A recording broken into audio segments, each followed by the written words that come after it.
Hi, welcome to Retiring Well. Folks, we got a great show lined up for you today. We're going to be talking about Social Security, most particularly those optimization tools to let us show how you can get the greater cumulative benefit. And then I want to answer that question we hear all the time. Will Social Security even be there for me? All right, let's talk about that. And then risk analysis. How much risk are you really taking in your portfolio? Don't you think you want to know? And then we're going to end with an episode that Mike Reese did sometime back, called an IRA Exit Strategies. How do you get Uncle Sam out of those accounts and the best way to do that? So folks, stay tuned. We got a great show lined up. Retiring Well, brought to you by Centennial Wealth Advisory, financial advisors specializing in retirement planning and serving all of Northern Michigan. Retiring Well, helping you plan for a successful and comfortable retirement. Retiring Well, plan to retire well. Hi, welcome back. Listen, in this segment, I want to talk to you about Social Security and how to optimize it or maximize it for your benefit. Now, believe it or not, we actually have tools that can do this for us. If we know how much your income is going to be in Social Security at full retirement age, okay, we know what your age is, and most importantly, and you're going to find this humorous, we know when you're going to die. We can actually tell you the best strategy to take for Social Security and when to take it. Okay, now this tends to be a big question we get asked a lot. You know, most people know they can take it early at 62. Okay, they know they can wait till age 70, or they can pick anything in between, right? And they know the benefit is going to be double if they wait to age 70 from 62. But what is their circumstances, Warren? Are they better to take it early or wait? Well, again, based on these tools, we can dig in and we can actually show them the best strategy. But I want you to understand one thing. They have to tell us when they're going to die. Unfortunately, most people can't tell us when that's going to be. So trying to choose a time at which they think it might be gets to be a conversation in itself. Many people will go to their family history. My mom and dad, they lived to such and such age, so maybe that's probably it for me. I can tell you that as a general rule, they say that's maybe 1/3 of the case. You really 2/3 is your own lifestyle. You know, if your parents were smokers or drinkers and you're not, and you play and exercise is a big part of your daily life, then maybe your longevity is going to be a lot more. But knowing when that is a huge, huge deal. So if we have what your income's supposed to be, we know approximately how long you think you might have to live, then we can give you the best strategy. And knowing that's very important. Now, there's some other factors that play a role in this too. You know, am I still working? Okay. Yes, if I wait and take Social Security and I'm not working, you know, how am I going to bridge the gap? Where am I going to take income while I'm waiting to take Social Security? Because you have to understand, if I'm not working, I'm waiting to take Social Security, then where's my income going to come from? It's going to have to come from my savings. And you don't want to dwindle that down to what we would call critical levels. Now, there's a lot of other things that come into play with Social Security. Used to be the ability to file, take half your spouse's benefit while you let your own grow. They called that a file and restrict. That's been limited now depending on what your age is. If anything, folks, know that if it's getting time close for you to take Social Security and you want to understand what the benefit might be best for you to take it at, then give us a call. Again, no cost, no obligation to sit down to run it through these optimization tools we have and see what best fits for you.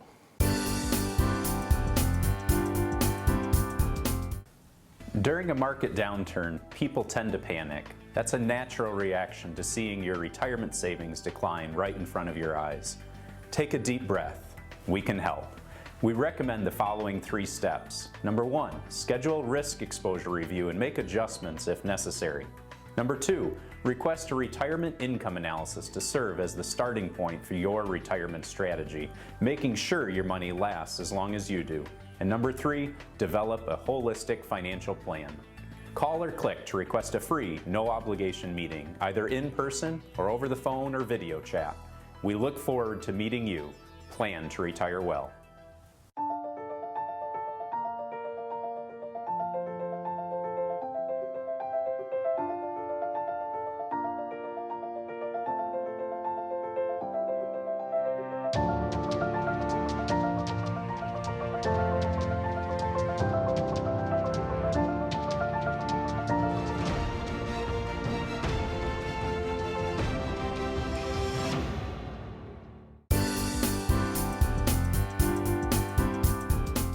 Hi. In this segment, I want to answer that question that a lot of people are asking. Will Social Security be there for me? You know, probably number one reason that people take Social Security early, meaning taking it at age 62 versus waiting to age 70, is many times we'll hear, I just don't think it's going to be there, so I'm going to get it now while I can. Well, what is prompting that, right? Well, if you look at your Social Security statement, they tell you that by a certain year it's going to be some percentage funded, right? The last statistic I saw was in 2020 by the Social Security Board of Trustees in their annual report, and they basically said by the year 2035, if there's no change in law or anything else, it's going to be 79% funded. Now, does that mean it went bankrupt? No. It meant that they would probably have to reduce the benefits by 21% because they don't have the funding. Now, that's if they do nothing at all. What are some things that they could do? Well, between now and then, they can raise the full retirement age, right? They've done that in the past. They went from 65 to 67, and then they grandfathered some people in, depending on how long. They can do that. They can increase the tax that people that are working have to pay into Social Security and along with the employers. They can play around with the CPI, which is that cost of living adjustment in Social Security year after year. They can do something like that. They can adjust the earnings limitations or the restrictions. When you take it early, you can only make so much. Maybe they play with that. Maybe they raise that full retirement age later, so they continue to charge you for earning early. Or they can do a combination of any of those things right above. So, I probably raising the full retirement age is probably the most logical step. I mean, the truth of the matter is people are living longer. When Social Security first came out, people weren't living as long as they are today, and that probably most likely is what's causing most of our issues. Now, you have to understand, and I just want to pose this to you. There's the boomer generation, okay? These are people born between 1946 and 1964. I tend to be in the tail end of that generation. Last statistic I saw is the boomers made up just under 30% of the electorate vote. All right, in the United States. Do you think and realize that any politician is going to come into 2035 with that generation out there and not going to take care of them and make sure that they have their Social Security when so many are relying on it? Do you recognize that by the year 2030, all boomers are going to be 65 years old or older, well into their Social Security? So taking that way is going to be very harmful. Now, you got to understand with Social Security, it wasn't supposed to be the retirement plan, right? It was called SSI, Supplemental Security Income. It was supposed to just come alongside something else you had, all right? And for a lot of people, they didn't have that pension. They didn't have that something else that was supposed to supplement. So Social Security, maximizing that is going to be the most important thing you can do. And what we don't want to see you do is have you take it early when it's not necessary. So doing an income plan, factoring this in for Social Security, making sure you're taking it wisely, very important. So if that's you out there and you're trying to consider how to take that, concerned that maybe it might run out, give us a call. Wow, what a lot of great information on Social Security. Something for so many of us and so many retirees that could potentially end up being your biggest asset when you think of it all for all the years that you'll be drawing off of that over your lifetime. And I know you've paid into it over your life, but there's so many different things that you need to consider when reviewing when to take it, how to take it, if you're married, if you're not married, even if you've been divorced, of all the different ways you can take it. And so often here at Centennial Wealth Advisory, folks come in with kind of a predetermined way they think they should take it for a multitude of reasons. And then we learn when we dig into things that maybe there's other options. Yeah, that's exactly right, Art. I mean, I had a couple that came in just recently. They were both age 62, and they were all about taking their Social Security right away. Well, they didn't really need all that income, though, at that point. So what we did was we delayed the higher Social Security, took the lower one right away, but we delayed that higher one so that continued to grow. And let's say for some terrible situation, one spouse passed away. Well, the other one's going to get that higher Social Security payment. They didn't even realize that. So it worked out in their benefit to delay that one Social Security and take one right away. Absolutely. And by doing that, there's a couple different things what Nick talked about there, some advantages they had.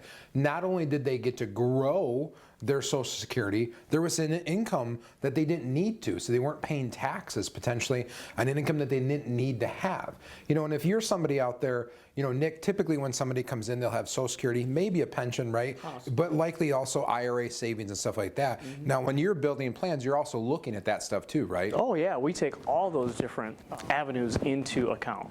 So we're looking at all those different things to make sure that we develop a plan that meets all your needs. Wonderful. If you're sitting out there today, heading near retirement or considering drawing your Social Security, and you haven't had a second opinion of maybe how to take that, now is your time.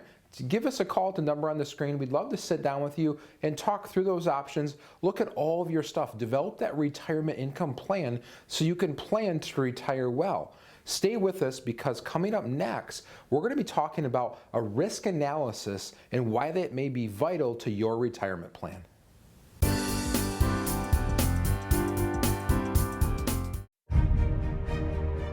Professional golfers have a game plan.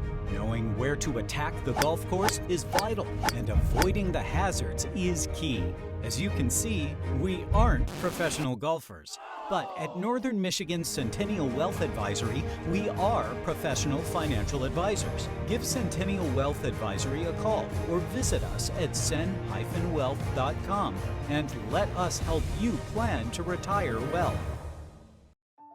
At Centennial Wealth Advisory, we specialize in retirement planning. Folks, we put a show together every week that we talk about a number of financial topics that are critical in your retirement planning, from tax planning, estate planning, income planning, long-term care, health care planning, and investment management. If you missed the show, then you just visit our website, go to the media tab, and you'll see the latest show.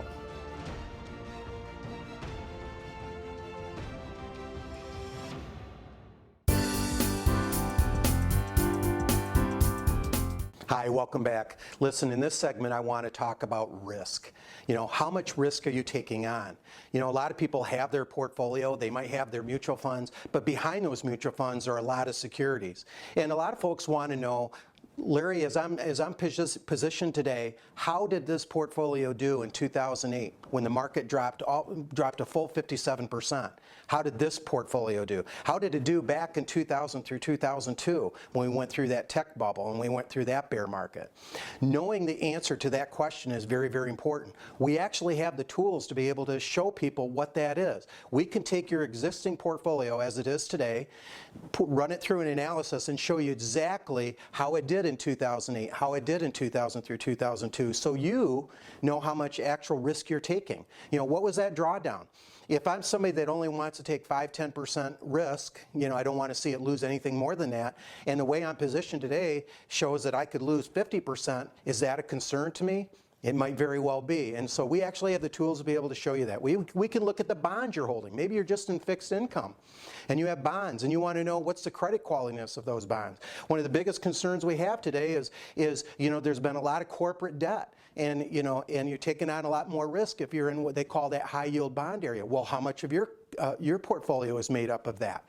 Would that be a question you'd want to have answered? What about the yield of a portfolio? Now, the yield of a portfolio is actual interest and dividends being earned from the underlying securities. Usually, typically, the greater the yield, the lesser volatility you're going to have. So, knowing what that is very important. If it's only got 1% yield, meaning that's all it's getting in income, where's the other growth going to have to happen? It's going to have to come from the speculative piece. So, getting a risk analysis done, and we can do that for you, give us a call, is very important. What a great segment done by Larry there, talking about risk analysis and how that can be important to you. You might say, why do I need something like that, or what does it matter? Well, folks, heading into retirement or in retirement kind of ends up being a fundamental shift in your life. So a lot of times that's followed with a fundamental shift in your investing. As you're working and adding money to your portfolio, a lot of times you're in that growth and accumulation mode. Well, once you get into retirement, that retirement nest egg that you have now has to generate a paycheck. So you kind of get into that preservation of wealth and income stage, and that may look a little bit different from your investments. And a lot of times we find here as we're looking through people's stuff when we first sit down, it's also really important to understand what you have, its advantages and disadvantages. You know, Nick, I know you're sitting down in the Gaylord office, sometimes in the Petoskey office, and walking through these risk analysis with people, right? Oh yeah, absolutely.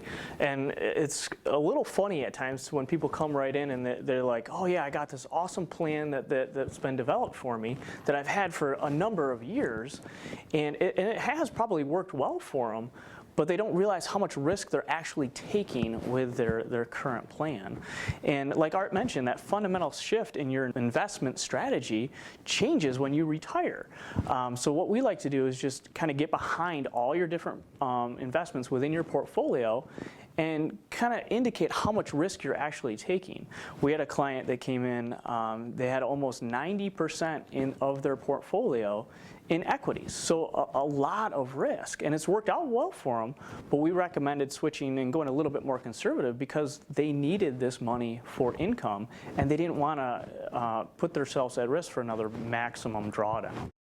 You know, Nick brought up a really great point there, and, you know, kind of thinking about your attitude for risk. Over your life, a lot of times that's changed. You know, I said earlier, when you're working and contributing, sometimes you have a higher risk tolerance, and when you get into that retirement, that may change. It's really important to be looking at that continuously to making sure your investments align with what your risk tolerance is.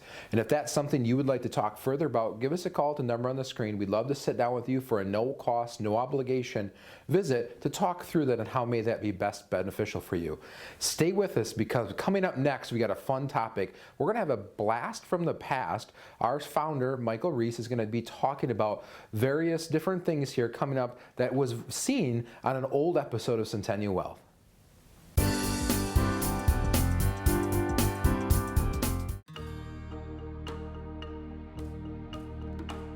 Christ Hope is a ministry that works in 7 countries in sub-Saharan Africa. We're focused on AIDS-affected orphan and vulnerable kids. And the first time I went to Africa, I remember holding a little boy named Joma. And Joma was 5 years old. He had AIDS. He had open sores in his mouth. He was skin and bones. He was lethargic. And they didn't know if he was going to make it. And I just remember understanding that Joma's mother was there also. She had AIDS. His dad had already died of AIDS. His sister had died. And this was a beautiful family that had been blown apart because of AIDS. And so Joma, thank God, has been able to get better because of drugs and ARVs. And even though we've come a long way in helping AIDS, it's still a huge issue. But children like Joma are vulnerable to being pushed off into orphanages and neglected and trafficked. And so we come in to help children like Joma be able to stay in families through the support that we do. We have about 1,700 children in our program right now. Interesting little thing, we started out, Christ Hope started out doing children's homes. But we quickly realized that the majority of children in the children's homes had families. And we moved in 2010 to a family-based preservation model. And we've seen a dynamic change and transformation in kids who are able to grow up in families versus institutional care. Dave, I just want to thank you for Christ Hope. It's had a personal impact on my life. You attended our church, I think it was like 9-10 years ago, and you had all these little cards of these kids that we could sponsor. Out of that whole group of kids, I picked one child, and her name is Antonia Anthony Meadows. She was in the 4th grade. She just entered your program. We began writing with each other back and forth, and I understand now she's graduated. She's looking to go on to a university, and now our next step is trying to figure out how I can continue to support her in her endeavors, because I've grown to love this little girl, you know, and so it's been probably the most rewarding thing I've ever done in my life, because, you know, I think of that old analogy, that person that was after the ocean kind of blew all these clams onto the beach, right? Yeah. And the guy's throwing the clams back, and somebody approaches him and says, you know, you're not making much of a difference. And he goes, well, I just made a difference to that one clam, right? That's how I feel with Antonia. I can't help every child in Africa, but I've been able to help one. And now since then, my wife has joined on, and we're now supporting 2 new ones. So it's been very rewarding, and again, just want to thank you for all you do. Thank you. And so our children now, the first children, Larry sponsors one of the children that was part of that. Antonia, she was able to live with her family, and she's graduating from high school in October. and she'll be exiting the program and going on to university. And she's a great testimony of the impact of this ministry, helping children to be not just healthy physically and academically and spiritually, but emotionally, is that they really grow because they have family. They're not orphans anymore. They have families, and they live in families.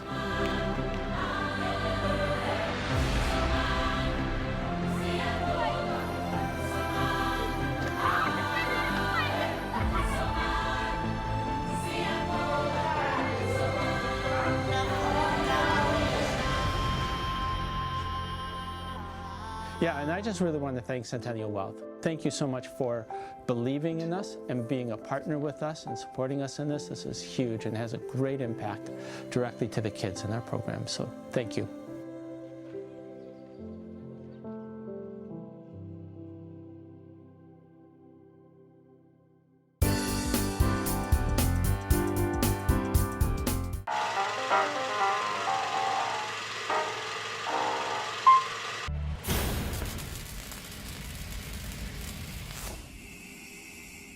Hi, this week in Chalk Talk, we are looking at IRAs. We're going to look at what you own versus what the IRS owns. And then we're going to look at how you can use a couple of different strategies in order to move away from these taxable IRAs into more tax-free Roth IRAs. So let's start with the basics. We're going to look right here with this IRA. Imagine for the moment that you have an IRA that has about $500,000 in it. If that's your IRA, you have to recognize, of course, that, hey, that's not all your money. I mean, I know it says your name on the account, but it's not all your money because you can't cash it out and get $500K. If you cash it out, you're going to get something less. You're probably going to get somewhere between $300,000 to $350,000. Who gets the rest of the money? The IRS. So if we're being real honest with ourselves, this IRA should be titled, John Smith and IRS's IRA, right? I mean, that's just reality. Now, one of the things that we're always looking to do is to say, how do we create the greatest value out of your IRA? How do we help you get as much value out of this IRA as possible? Well, the way we do that is by transitioning out of the IRA based on your schedule, based on what makes sense on your tax return, and we want to try to move over to Roth IRA. And one of the greatest things about a Roth is, of course, these two words. Tax-free. We love tax-free. And so if we can go from IRA to Roth, that's a beautiful thing. Unfortunately, when you go from a taxable environment to a tax-free environment, guess what? Yeah, you got to pay some tax. Okay, making sense so far? So there's a couple ways to make this happen. I'm going to give you the basic way first, and then I'm going to give you a little bit of a fancy idea that actually works really well if you do it right second. So let's go first. So here's the first idea. First thing we do is we start taking a look at your tax returns and we start figuring out what is the most efficient way to transition your IRA to a Roth. Now, think about it this way. Your IRA is almost like a business, where in this case you have a $500,000 business. You are 70% shareholder. You own about $350 of it. The IRS, they're a 30% shareholder. They own so they own about $150 of it. And what a Roth conversion is essentially you're saying in this business, you're saying to your partner, the silent partner of the IRS, you're saying, all right, guys, I'm going to buy you out. Now, you might choose to buy them out in 1 year or over several years. But the net effect is what you're doing is you're taking this amount, your share of the IRA, and you are transitioning it over here. And the reason for that is so that you can enjoy tax-free growth forevermore, no required minimum distributions. There's all kinds of tax benefits to do this, all right? That's the simple way. That's the easy way. That's something everybody can do. There are literally zero restrictions. It doesn't matter how much money you make. It doesn't matter how old you are. Everybody can do these things. You with me so far? So far, that's an easy thing to do. Sometimes people say to us, though, gosh, this sounds really cool, but I hate to give the IRS that $150K. I hate that. I don't want, is there any way to avoid it? Well, the answer is no, with a big but. And that but is, you can, however, determine who pays the majority of that tax. So one of the things, if you do a traditional Roth conversion, you're paying the tax. But one of the things you could choose to do is you can say, you know what I'm going to do? I'm going to take some money over time, and I'm going to use it to buy $150,000 of life insurance. And what happens is, it's going to cost you less than $150,000 to buy it. When you die, the life insurance company pays the IRS, and the entire $500,000 floats tax-free to your surviving spouse. Couple good ideas there. Hope you find at least one of them helpful. Well, that was awesome. It's always fun to see a flashback from the past. I mean, we've been doing the show for over 10 years now, so it's so cool to see that, and then also realize that not a lot has changed since that happened, right, Art? Right. When you think of the concept here, the IRA exit strategy, having a partner in your IRA, Uncle Sam, that's still usually the case. That partner's there until you buy them out, right? Mm-hmm. Yes, maybe tax codes change and come and go as time goes along. But at the end of the day, I think the big takeaway here is, what is your strategy? What is your IRA exit strategy with that? Because if you have a sizable 401k, IRA, or even, a modest one, it's really important to think about that, because what are you going to pay that partner to get out of that IRA over your lifetime? Is that pennies on the dollar? Is it a quarter on the dollar? Or is it more? And how could you potentially minimize that? Nick, you and I have work with a client out of the Gaylord area. He's actually from the Upper Peninsula. And, we work with them on various tax planning things to try to best position them going forward. Sometimes the benefit isn't today. Sometimes the benefit could be down the road. Nick, when we're looking at them, they have a multitude of things, right? All the way from capital gains to income, Social Security, pension. Those are all things you have to consider when you're doing that. Even Nick, well, because you do a lot of this for clients, is that the IRMA penalty, right? With Medicare, if you're over 65, you may have heard that before. But what do you do in those situations, right? So, if you're somebody out there that hasn't had this, that strategy can be huge. That could sometimes, for some folks, is almost as important as their investments. You can put all these investments in place, but if you don't have a good tax strategy, it could be devastating. Absolutely. Yeah, so if you're out there and you don't have that strategy in place and you would like to meet somebody, give us a call. We've got offices in Gaylord, Petoskey, here in Traverse City, and then also in Cadillac as well. So don't hesitate to give us a call. We got that free, no obligation consultation, and we'll help you develop that strategy. And thank you so much for watching this week. Don't forget, we'll be on next week.